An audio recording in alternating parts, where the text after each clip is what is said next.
advertising and psychology, how they became intertwined, transforming the way we interact with brands.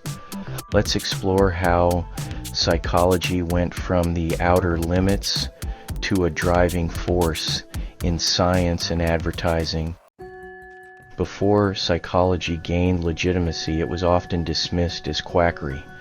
Why? Well, in the 18th and 19th centuries, the study of the mind was dominated by pseudosciences like phrenology and mesmerism. Phrenology asserted that a person's personality and traits could be determined by examining the contours and bumps on their skull. Meanwhile, mesmerists believed magnetic energy could heal mental and physical illnesses. These practices were widely popular but had no scientific basis. Psychology's shift from philosophy and pseudoscience to experimental methods marked a turning point, but for decades the field had to fight to be seen as a legitimate science, especially as debates over Freud's theories of the unconscious added fuel to the skepticism.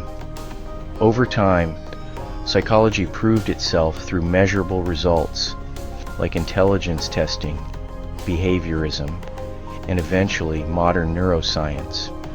But its early association with quackery left a lasting impact that the field had to work hard to overcome.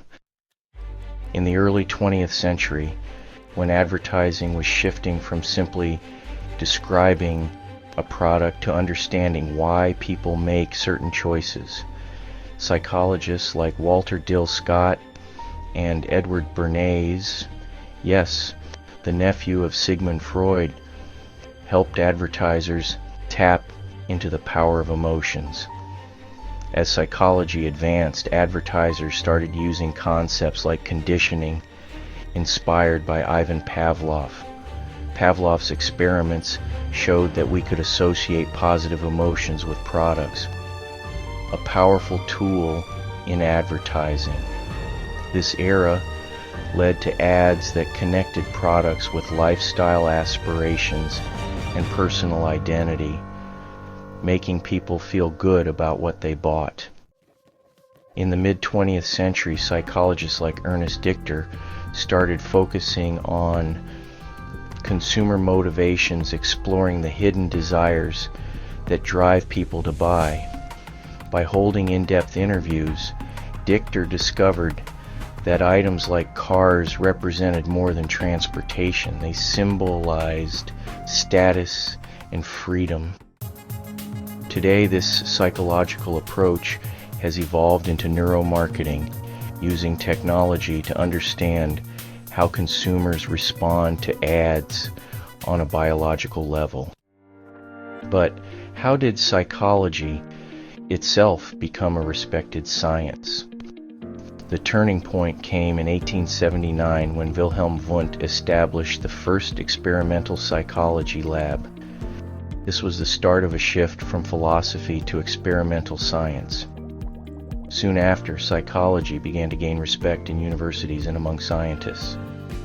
By the 20th century, behaviorists like John B. Watson and B.F. Skinner were shifting psychology towards objective methods, studying behavior scientifically.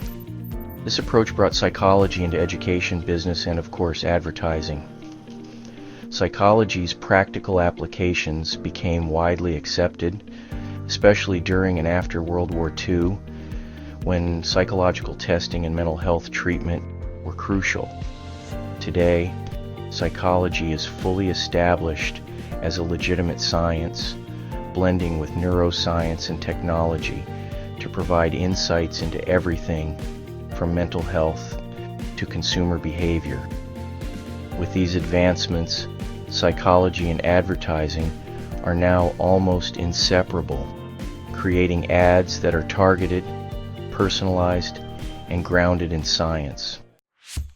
That's a wrap, folks. Now go out and spot those psychological tricks in action.